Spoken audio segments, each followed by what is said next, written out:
Hello guys, नमस्कार। कैसे आप सब? उम्मीद करता हूँ आप अच्छे होंगे। तो साथियों, इस वीडियो में हम कक्षा 10 सामाजिक विज्ञान यानी सोशल साइंस के बहुविकल्पी प्रश्न के बारे में चर्चा करेंगे, क्योंकि इसका आंसर आपको आंसर शीट पे देना होता है गोला भर करके। इसमें 4 विकल्प होते हैं, उसमें एक सही होता है। जो सही हो उसको आप पूरी तरह से गोला भर देंगे। और यह वीडियो इकाई 2 भूगोल के अंतर्गत है।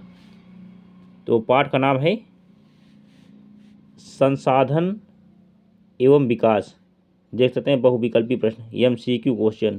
MCQ क्वेश्चन यानी मल्टीपल चॉइस क्वेश्चन।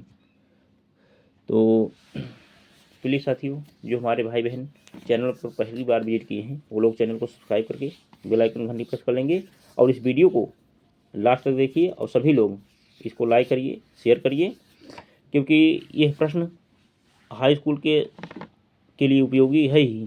इसके अलावा जो कंपटीशन की तैयारी कर रहे हैं उनके लिए भी यह वीडियो बहुत महत्वपूर्ण है। तो चलिए हम शुरू करते हैं। क्वेश्चन नंबर 1 क्या है? एक घोषणा है जिसे 1992 में ब्राज़ील के शहर रियो डी जेनेरो में स्वीकृत किया गया था। ये प्रश्न कई बार एग्जाम में पूछा गया है। पहला क्या हो जाएगा? एजेंडा 20, दूसरा एजेंडा 21, तीसरा एजेंडा 18, 4 एजेंडा 19। देख सकते हैं सही किया गया है, दूसरा सही है, एजेंडा 21 सही है। नंबर 2, प्रकृति से प्राप्त विभिन्न वस्तुएं जो हमारी आवश्यकताओं को पूरा करने में प्रयुक्त की जाती हैं क्या कहलाती हैं? संसाधन। चलिए देख लीजिए नेक्स्ट क्वेश्चन नंबर 3, वे संसाधन जो निर्जीव वस्तुओं से बनते हैं क्या कहलाते हैं? यानी अजैव। मैंने पढ़ाया था विस्तृत में, आप जाके देख लेंगे। पहला है निर्जीव, सजीव, निर्जीव साधन, सजीव साधन, अजैव साधन, जैव साधन। सॉरी, इसमें है जैव। जैव तीसरा जैव है, थोड़ा टाइप होने में जैव। तीसरा जो है, तीसरा में जैव है और नंबर 4 अजैव। तो ये सही है, अजैव। अब इसके बाद नंबर 4 क्या है? वे संसाधन जिनका सर्वेक्षण किया जा चुका है और उनके उपयोग की गुणवत्ता और मात्रा निर्धारित की जा चुकी कहलाते हैं विकसित साधन, यानी विकसित संसाधन कहलाते हैं। विकसित संसाधन। स्क्रीनशॉट ले लीजिए इसको। नंबर 5 देखिए, संसाधनों का न्याय संगत और योजनाबद्ध प्रयोग जिससे संसाधन व्यर्थ न जाए क्या कहलाता है?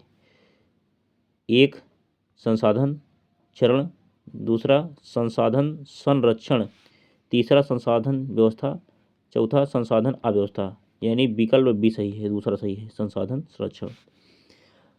नंबर 6 क्या है? राष्ट्रीय वन नीति कब घोषित की गई थी? तो पहला है 1952, दूसरा 1953, 1992, 1995। तो 1952 में राष्ट्रीय वन नीति घोषित की गई थी। अब आगे क्वेश्चन नंबर 7, वे संसाधन जो जैव मंडल से प्राप्त होते हैं और जिनमें जीवन व्याप्त है क्या कहलाते हैं? नंबर 1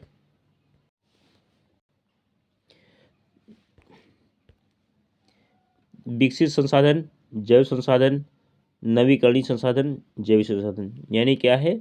जो जैव मंडल से प्राप्त होते हैं, जिसमें जीवन, जीवन का नाम लिया है ना, देखो जीवन जिसमें होता है और जैव संसाधन में जीवन होता है। सभी सजीव जिसमें जीवन होता है जैव संसाधन कहलाते हैं। जैसे मनुष्य, पक्षी, इसके क्या है? जैव संसाधन है। अब नंबर 8 देखिए, रियो डी जेनेरो में पृथ्वी शिखर सम्मेलन का आयोजन कब हुआ था? तो हुआ था, पहला है 1972 में, बी 1992 में, सी 1980 में और डी 1998 में। तो इसमें विकल्प बी सही हो जाएगा, दूसरा सही है, 1992 में। अब चलिए आगे नेक्स्ट क्वेश्चन, क्वेश्चन नंबर 9 क्या है? लाल पीली मिट्टी पाई जाती है। पहला है दक्कन के पठार में। चलिए ये पहला ही सही है। कपास की खेती के लिए सर्वोत्तम मृदा है, तो मैंने कई बार पढ़ाया हूँ और बताया भी हूँ, काली मृदा होती है। देखिए इसमें दिया हुआ काली मृदा, जलोढ़ मृदा, लाल मृदा, लेटराइट, तो यानी काली मृदा हो जाएगी। अब जल कैसा संसाधन है, तो प्राकृतिक संसाधन, क्योंकि जल प्रकृति के द्वारा होता है ना, प्राकृतिक संसाधन पहला विकल्प सही है। चलिए नेक्स्ट, नंबर 12, निम्न में से कौन एक मिट्टी का प्रकार नहीं है? जलोढ़ मिट्टी, लेटराइट मिट्टी, मरुस्थलीय मिट्टी, ये तीनों हैं, लेकिन हरित मिट्टी नहीं है। नंबर चौथा सही है, हरित मृदा, ये हरित मृद जो है ये मिट्टी नहीं है, ये सही हो जाएगा। नंबर 13, निम्न में से कौन सा नवीकरणीय योग्य संसाधन नहीं है? नवीकरणीय योग्य संसाधन यानी जीवाश्म, पवन ऊर्जा, जल, जीवाश्म ईंधन, वन, ये जो है नवीकरणीय संसाधन है, यानी नंबर 3 सही है, जीवाश्म ईंधन। अब आगे नेक्स्ट, पर्वतों पर मृदा अपर्दन का साधन है। नंबर 1 हिमनद, बी पशुचारण, सी पवन, चौथा जल, यानी हिमनद है। नंबर 15, भारत में सबसे अधिक कौन सी मिट्टी पाई जाती है? तो जलोढ़ मिट्टी पाई जाती है। नंबर 1 जलोढ़ मिट्टी, दूसरा लेटराइट मिट्टी, तीसरा काली मिट्टी, लाल मिट्टी, यानी जलोढ़ मिट्टी ज़्यादा पाई जाती है भारत में, पहला सही है। नेक्स्ट, पवन द्वारा मैदान या ढालू क्षेत्र से मृदा को उड़ा ले जाना क्या कहलाता है? नंबर 1 मृदा अपर्दन, नंबर 2 पवन अपर्दन, ये सही है। वायु चुकी नहीं, मेघ अपर्दन भी नहीं, ये सही है, दूसरा सही है। अनवीकरणीय संसाधन है जल संसाधन, सौर ऊर्जा, पवन ऊर्जा, जीवाश्म ईंधन, तो इसमें चौथा विकल्प सही है, जीवाश्म ईंधन। अब आगे,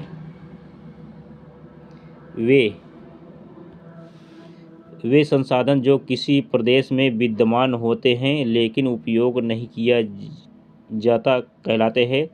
विकसित संसाधन, प्रौद्योगिकी संसाधन, संभावित संसाधन, पवन संसाधन, यानी विकल्प तीसरा सही है, संभावित संसाधन। नंबर 19, स्वामित्व के आधार पर संसाधन का एक प्रकार नहीं है? व्यक्तिगत, सामुदायिक, अंतर्राष्ट्रीय एवं राष्ट्रीय, जैविक संसाधन, यानी विकल्प डी सही, जैविक संसाधन। अब नंबर 20 देखिए, निम्न में कौन अजैविक संसाधन है? पशु, पौधे, मछली, सब जीव संसाधन है। इसमें जो है ये जैव संसाधन के अंदर अजैविक के अंतर्गत चट्टानें आती हैं, विकल्प ए सही है। तो साथियों ये हुए 20 क्वेश्चन आपके पूरे, देख सकते हैं। इसके बाद हम नेक्स्ट चैप्टर जल्दी ही प्रोवाइड कराएंगे, आप पूरा इसका अध्ययन कर लीजिए। और बार बार यही सब क्वेश्चन एग्जाम में पूछे जा रहे हैं, यदि आप इसका पूरा अध्ययन कर लेंगे तो वहाँ आपको गोला भरने में बहुत आसानी रहेगी। आप तुरंत देखते ही एग्जाम में गोला कर लेंगे और अच्छे नंबर से पास हो जाएंगे। ऐसी आशा, उम्मीद, विश्वास। चलिए हम अब वीडियो को एंड करते हैं। जय हिंद, जय भारत, वंदे मातरम।